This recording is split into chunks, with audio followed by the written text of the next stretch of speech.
A few weeks ago, it was announced that Transformers 1 would be the next Transformers film to be released after Rise of the Beast. Transformers 1 is going to be set on Cybertron. It's going to be diving deep into the origins of Optimus Prime, or for in this film, it's going to be called Orion Pax, and his relationship with Megatron. Finally, a Transformer film that's set on Cybertron, and that's also going to be diving into Transformer lore. The characters in this film are Optimus, who will be voiced by Chris Hemsworth, who you know plays stars in the Marvel movies, just in case if you're living under a rock and you didn't know. You got Megatron, who's going to be voiced by Brian T. Henry. The leader one, who's going to be voiced by Scarlett Johansson.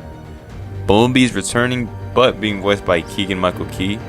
Then the last two characters revealed are, drumroll please, Sentinel Prime and Alpha Trion. And these two I'm excited for, especially Alpha Trion, whose voice actors are John Hamm and Lawrence Fishburne. This is an interesting cast with Oscar-winning actors. The cast definitely brings in talent, but also more hype due to the previous work. It's interesting they got an all-star cast in the film, but many fans aren't too happy with Orion Pax being voiced by Chris Hemsworth, instead of Peter Cullen returning his role as Robo Jesus. In my opinion, I don't care as long as the characters mentioned have a significant role in the story and unique personalities. Chris Hemsworth was interviewed by Collider, and this is what we had to say. No, I mean, we talked about this. The Optimus Prime that you hear on the screen in the film is an older, mature. You know, he's been around for many years. This is sort of an origin story. So there are sort of hints and coloring that hopefully resonate enough with the Optimus Prime we know. But it is a youthful version of him and different. But he won't be Australian. So for you guys that are wondering, it is now confirmed that Prime will not be having an Australian accent. As at the time of this recording, there are no interviews yet with any other voice cast members besides Lorenzo Bonaventura, Chris Hemsworth, and Scarlett Johansson. It's safe to say that we'll get more in the incoming weeks, and perhaps in the later months. In an interview with the Bonaventura, he spoke about Transformers 1 is going to be true to the comic book history and TV shows. And with The Last Knight, we heard that before, and how the writers went to Transformers school and learned the history of Transformers, but come up with shit like Unicron being Earth and how Pocket Watch supposedly assassinated Hitler.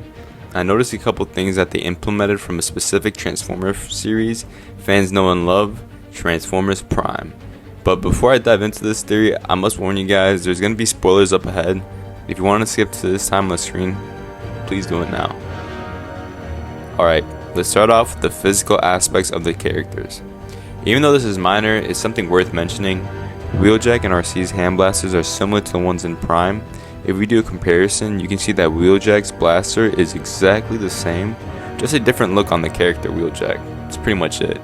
On the other hand, RC's blaster looks similar to the one in Prime, but she's holding it more like a pistol, whereas in Prime, it transforms out of her fist. Now onto the scenes. This is where my theory really comes into play. In Rise of the Beast, in the scene where Ramos and Elena break into the museum to retrieve the transwarp key, it reminded me straight off the bat when Miko, Raphael, and Jack snuck into the museum and searched for the Harvester, but then get ambushed by the Decepticon duo Knockout and Breakdown. In Rise of the Beast, RC's fighting choreography is without a doubt a copied and pasted version from the one from Transformers Prime. I mean, look. Both of these scenes are from fighting off Unicron's minions or / antibodies. So, come on. It's like they copy and pasted it. The last scene I'd like to compare the two is when Scourge is being mentally tortured the same way Megatron is being tortured in Transformers Prime Predacons Rising. But though in Prime, when Megatron is tortured, his physical form isn't affected, like in Rise of the Beast where Scourge is actually being affected. Now you're probably asking yourself, where are you going with this? My theory is that there might be the possibility that Transformers 1 could implement things from the line continuity. I mean, didn't they mention that they're taking ideas from the comics and TV shows? Soundwave, run the clip. He saw fit to shorten his name. Before long, Megatron appeared before the High Council to propose his vision for a just society. And it was here that he began to reveal his true colors, proclaiming. And that really sums up my whole news / theory video on Transformers 1, and if it's based on the aligned continuity. And I'll be excited to hopefully see scenes like this in live action.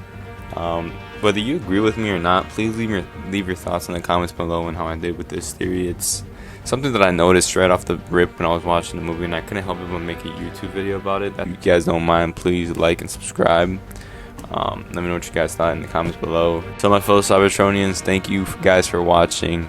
Energize that sub button for me. And until next time, peace out. Take it easy.